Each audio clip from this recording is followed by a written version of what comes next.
Hello বন্ধুরা, সবাই কেমন আছো? তো দেখো, আজকে আমি বানাচ্ছি টক। এটা নিরামিষ টক হচ্ছে, বোন বললো খাবে, তো তার জন্য বানাচ্ছি। এখানে হচ্ছে আমরা মূলো, বেগুন, আলু, টমেটো, একটা নিরামিষ টক। এদিকে হচ্ছে ভাত, আর এদিকে বোন বানাবে চচ্চড়ি। আজকে দুই বোন মিলে আমরা রান্না করছি। দেখো, এখানে চচ্চড়ি বানানোর জন্য তেল দিয়ে দিয়েছে। এটা বোন বানাচ্ছে শীষ পালংয়ের চচ্চড়ি। এদিকে বোন বানাচ্ছে আর এদিকে আমি বানাচ্ছি টক। টকটা আমাদের প্রায় হতেই থাকে বাড়িতে, তো আজকে এটা বানাচ্ছি নিরামিষ টক। এখানে মাছ টাছ কিছু দিইনি। তো দেখো, টকের মশলাটা সবগুলো ভাজা হয়ে গেছে। এখানে এখন দিয়ে দিচ্ছি পরিমাণ মতো জল।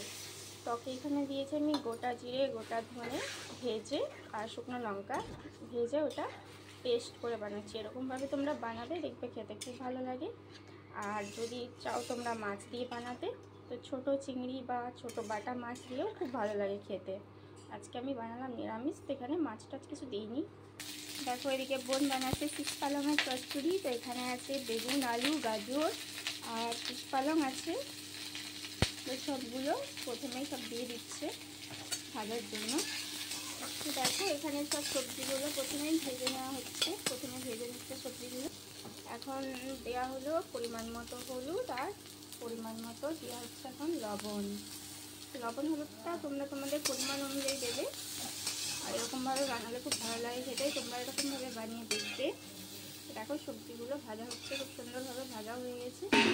দেখো, সবজিগুলো ভাজা হয়ে গেছে। এখন শীষ পালংটা দিয়ে দিয়েছে, ভালো করে নাড়িয়ে নিচ্ছে এখন শীষ পালংটা দিয়ে।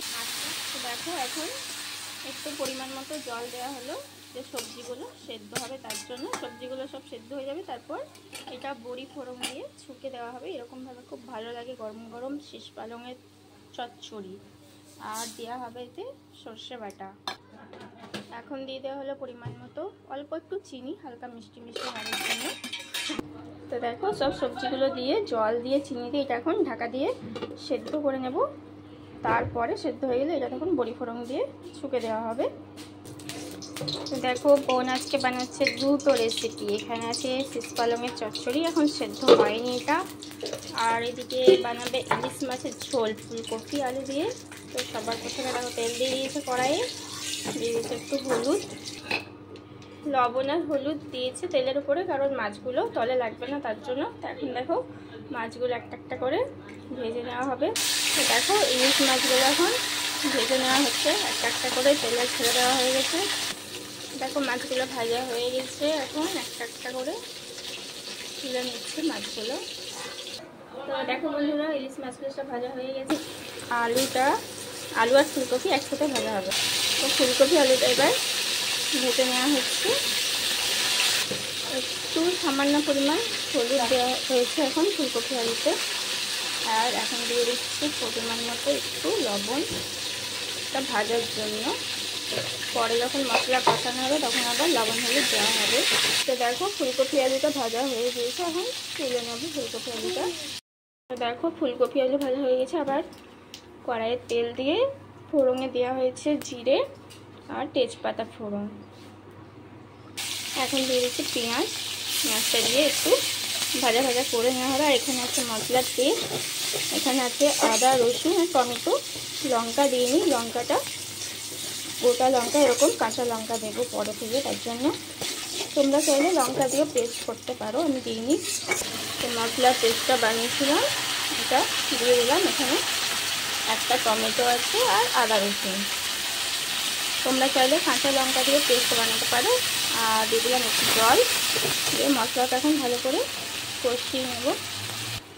এখন দিয়ে দিচ্ছি পরিমাণ মতো হলুদ। এখানে হলুদ আর অল্প চিনি দিয়ে ভালো করে মশলাটা কষিয়ে নেওয়া হচ্ছে। এখন দিয়ে দেওয়া হলো জিরে গুঁড়ো, দিয়ে দিচ্ছি কাশ্মীরি লঙ্কা গুঁড়ো। এখন দিয়ে দিচ্ছি ফুলকপি আর আলুটা। ফুলকপি আলু দিয়ে এখন ভালো করে কষিয়ে নেব। দিয়ে দিচ্ছি টমেটো, একটা বড় সাইজের টমেটো নিয়েছি এখানে। ফুলকপি আলুটা দেখো কষানো হয়ে গেছে। এখন দিয়ে দিচ্ছি পরিমাণ মতো জল। জলটা দিয়ে ফুলকপি আলুটা ভালো করে সিদ্ধ হয়ে গেলে ভেজে রাখা মাছগুলো দিয়ে দেবো। আর এদিকে দেখো, শীষ পালংটা সেদ্ধ হয়ে গেছে, এখন ছুঁকে নেব। তার জন্য 5 ফোড়ন, শুকনো লঙ্কা, তেজপাতা দেওয়া হয়েছে। আর এখন এতে বড়ি পড়বে না, বড়ি আর রসুন। দিয়ে দিলাম বড়ি রসুন, আর এখন দিয়ে দেবো বড়ি। তারপর বড়ি আর রসুনটা ভালো করে লাল লাল করে ভেজে নেওয়া হবে। তারপর সরষে বাটাটা দিয়ে দিলাম। এখানে 5টা লঙ্কা দিয়ে 2 চামচ মতো সরষেটা বেটে নিয়েছিলাম। অল্প বেশি সরষে বেশি দিলে তো বেটে হয়ে যায়, তার জন্য একটু দিয়েছি সরষে বাটা।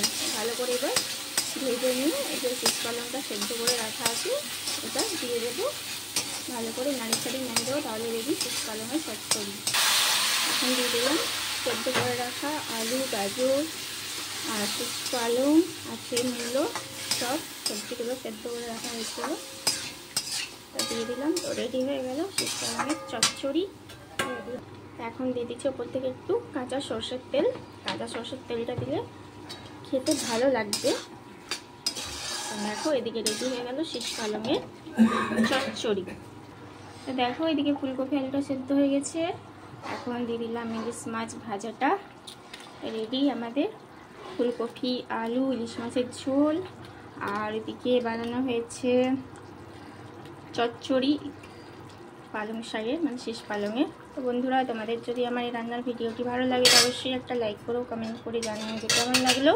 আর অবশ্যই পিঙ্কির পাস্তা ছাড়া চ্যানেলটি সাবস্ক্রাইব করতে ভুলো না কিন্তু।